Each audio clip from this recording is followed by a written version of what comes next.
Good morning. It is the second week of September. I'm a little late getting to this colony.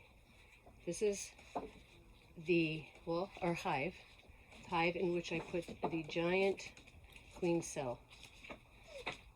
I should have introduced myself. I'm a Subarctic beekeeper, one of the many living north of Fairbanks, Alaska, on a small farm called Happy Creek Farm. If you want to read more about us, you can look on Instagram, Facebook, Twitter, and our website. But our website's not kept up to date. Takes too much time. Everything takes too much time. Got my smoker going. In this hive is a frame that had some extra queen cells on it and some swarm cells from another one of my hives. I need to check on them. I posted to a Facebook forum that I belong to. It's called Beekeeping North of 60 Degrees Latitude, Yukon, Northwest Territories, in Alaska. It's run by a beekeeping wizard named Etienne Tardif. Great guy. Taught me a lot. I met him when I first started beekeeping. And he was the reference for me to learn about overwintering. Very encouraging. Very generous with his materials. As I open this hive, I'm doing my standard routine. I'm going to move this camera a little bit. I'm opening up the feeder and checking to see if they've got syrup. And they do. Got a wasp flying around. This hive has a bit of a gap between the feeder and the lid. Alright, it doesn't look good. Why do I say that? There's nobody crawling on the top. There is some, oh, here they come. There's some hive alive. And there's some pollen patty that's left over. What I want to see is if that giant cell hatched. So what I was saying is I posted on this forum some pictures of the giant cell that I was very excited about. And was told by some participants, by a participant, that it was a dud cell. That it was likely a queen cell that started to fall and the workers produced more wax to try and keep it from falling. And that there was nothing in it. So what I did is I brought with me my infrared camera attachment. It's right here. It goes onto my iPhone. She should hatch. She should have been hatched by now. I've got my queen catcher. I've got my queen marker, just in case. I want to have them real handy. Right where I know they are. Same pocket, etc. Finally got a J-hook. Really excited about that. I'm going to lift these frames out. And my plan is to combine this hive with the swarm hive. This is an empty frame of drawn comb. Nothing on there. I'm going to set it aside. I'm going to examine the comb, make sure there's no fecal matter or anything. I do see some dead bees in the bottom. This is a necropsy of sorts.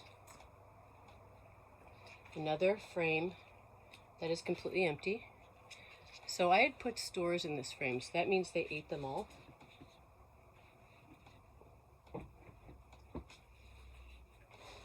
That's encouraging. Interesting. The next frame has a bit of honey, and it has brood that's unhatched brood, and a supercedure cell. Supercedure cells are put on the side of the frame, and there's a little bit of bees right there. That's a little bit. We've got a tiny cluster of bees. We've got some honey stores. Good and good. Although we need more bees to keep that brood warm. That brood has got to be kept warm or it won't hatch. It'll die. Same with the queen cell.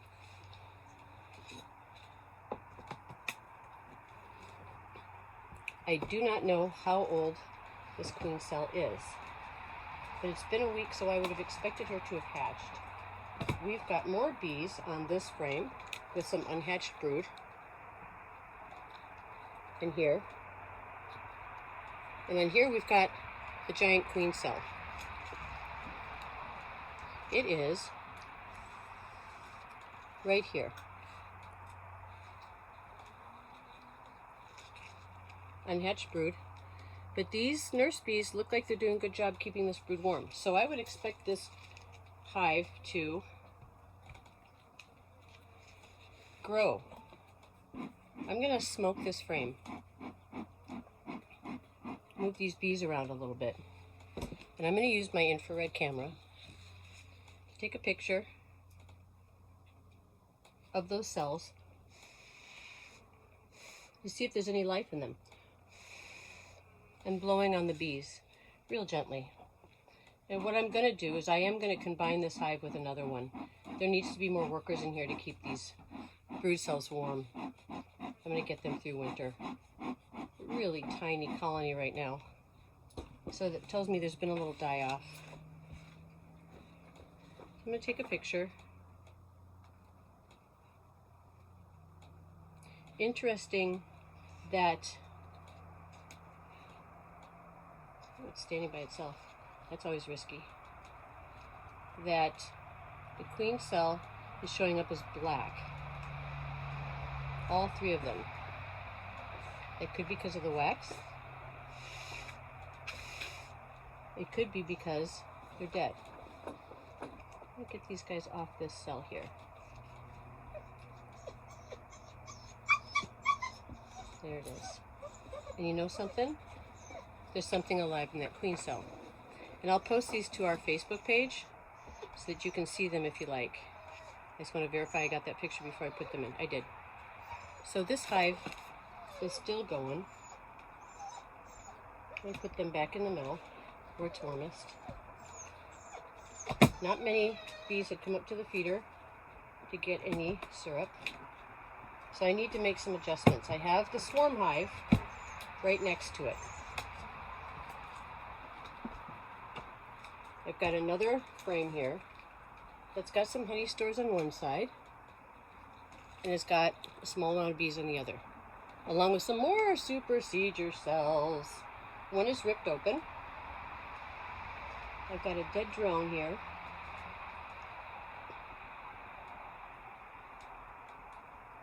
There is pollen, there is nectar, and there's bee bread. So everybody's got enough to eat. And then last frame, empty. When I ordered the nuke frame in which the swarm cells are located, I thought that I ordered a regular nuke hive. What they sent me was a mini nuke hive, if you will. It takes the same frames you would use for a honey super, which is interesting. I wasn't happy. Couldn't send it back because of postage. This small nuke hive, I'll put the lid on this hive with the queen cells. The small nuke hive, since it takes the smaller frames that you would have with a honey super, is shorter. Shorter is easier to keep warm. It's like an Alaskan trapper's cabin. They did not send me a back to the hive. Disappointing. I have another back I'll stick in there from another hive. I don't know if the swarm is still kicking or not. There's been a lot of activity, although I don't know if that's been robbing or what. So this nuke hive is smaller than a regular nuke hive. It's shorter. It's not as tall, which means it's easier to keep warm. I want to look in here, see what the condition of the bees are, and then I'm going to combine this hive with the hive that has the queen cells and see if I can get them to work together. I've been learning some new things. As always, never stop learning. I learned to make my splits from newspaper and to stick that in between the two boxes, and the bees will chew their way through them, get to know each other, etc. Well, what I've learned is you can put little slits in the newspaper. Now that seems counterintuitive to me because then the bees can go right through. It doesn't give them any time to get to know each other. But that's what I just learned. So I'm going to try that because I want this to happen kind of fast. I'm seeing something that's pretty disheartening right now, and I do not know why. I'm seeing a wasp inside of the feeder of this small nuke hive, and I'm seeing a lot of dead bees inside the syrup feeder. Maybe the whole colony. I'll show it to you. Those are all dead bees. It's horrible. Oh boy. I don't know what killed them. They're gone. The swarm colony's dead.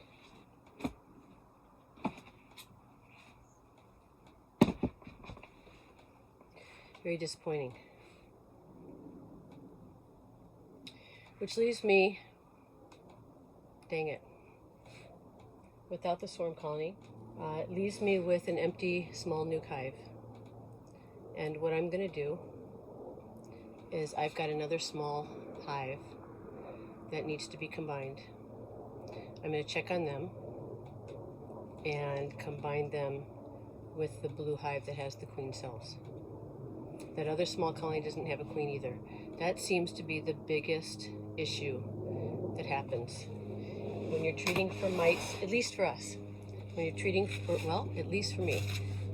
Treating for mites, treating for nosema, taking care of the colony, doing all the things and all the stuff. And then the queen leaves, the queen dies, the queen absconds.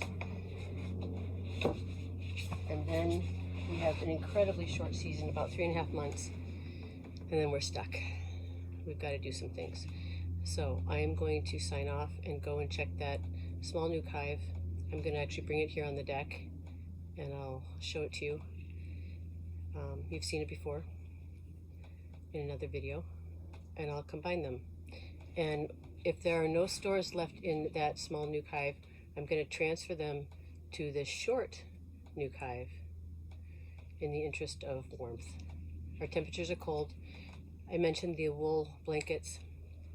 I use those to keep the hives warm in this in-between season. Wool generates heat, keeps heat in, absorbs moisture, and reflects it back as heat in a very cool chemical reaction that I can't explain. But I learned it in Scotland. They use wool for a lot of things. Smart people. All right, I'll be back. I brought the other nuke hive over here. Hasn't had a queen for a little while. Been hoping it would generate one, like the other ones have. This hasn't happened. And so I was going to combine it. Why haven't I done it yet? Because of time. There's just not enough time in the day. Not enough time in the day. This process here is taking about an hour. Between preparation and getting everything ready and moving stuff around. You can see the hives have gotten pretty dirty through the season. And that is just what happens. Checking the feeder. There's a lot of feed in here. And that is because the bees can't get to it because of the dead bees clogging up the feeder entrance. If you've watched any of my videos this summer, which is my first summer making videos, you know that this has been an ongoing issue. I love the top feeders. What I don't like is that they clog up with bees. Hadn't had that problem before. Not until I started feeding Hive Alive. I'm just going to check and see if these bees in here are good. And I'm literally going to lay a piece of newspaper on top of these frames in the blue hive. You can't see it. Right here. It has a green top. And I will set this feeder on top and let them do their thing. Keeping them on the deck because it's warmer on the deck. It's in the direct sun. Got my smoker going on and off. Weather's been a bit cruddy. So I'm sitting down, so I'm going to need to stand up because I'm going to have to lift this higher than the position of my body. And there they are. The triumphant single gal colony right here. Right here. Got all kinds of bees in here. What I would like to do is examine every frame. And I probably will do that now, actually. First, I'm going to put this newspaper on top of this other new hive.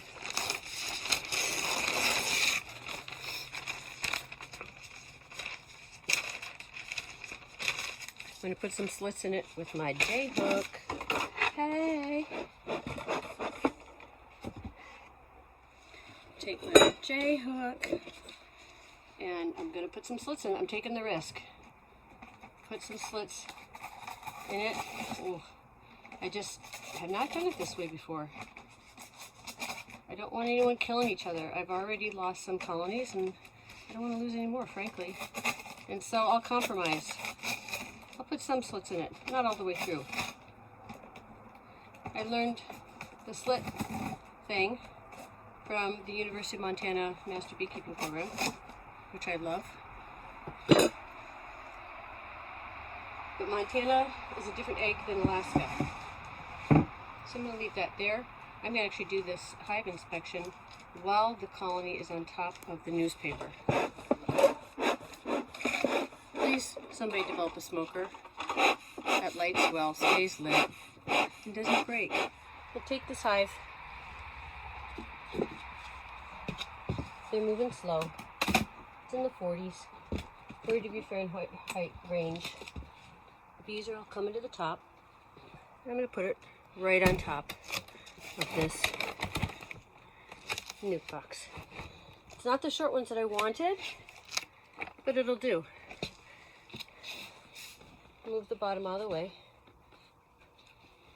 Just going to push this out of the way, along with the lid.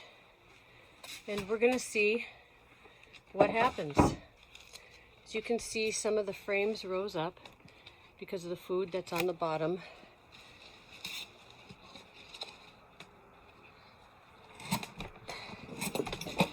Move my strap. I'm going to put a feeder on top of here.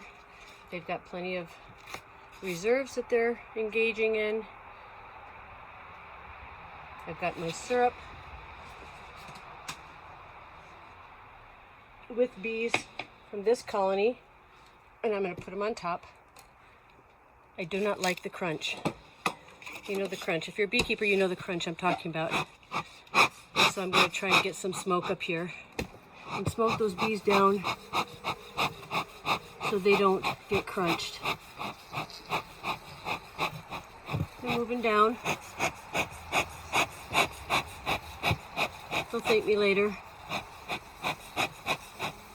Hard to see. Hard to see with this frame. Sometimes I wonder if beekeepers actually make this equipment or not. It's going to take a minute because I don't like how this looks. And I'm going to scrape off the burr comb, a little bit of burr comb here, and the Hive Alive that I will just let go into the hive. And the pollen patty that I'll just get into the hive between the frames, if I can. Bees getting a little upset here. There's been a few casualties. And they're flying.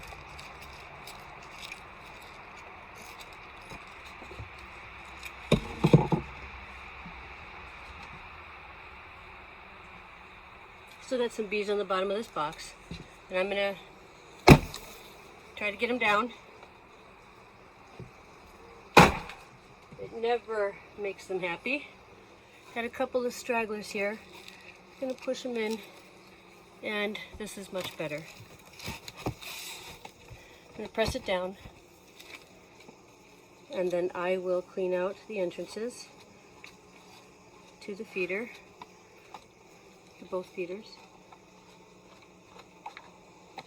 and then put the lid on. That's it. That's it for now. Have a great day. This has been a Subarctic beekeeper, one of the many. Take care of yourselves, take care of your bees. Don't take care of the wasps. This video is copyrighted and all rights reserved. Bye.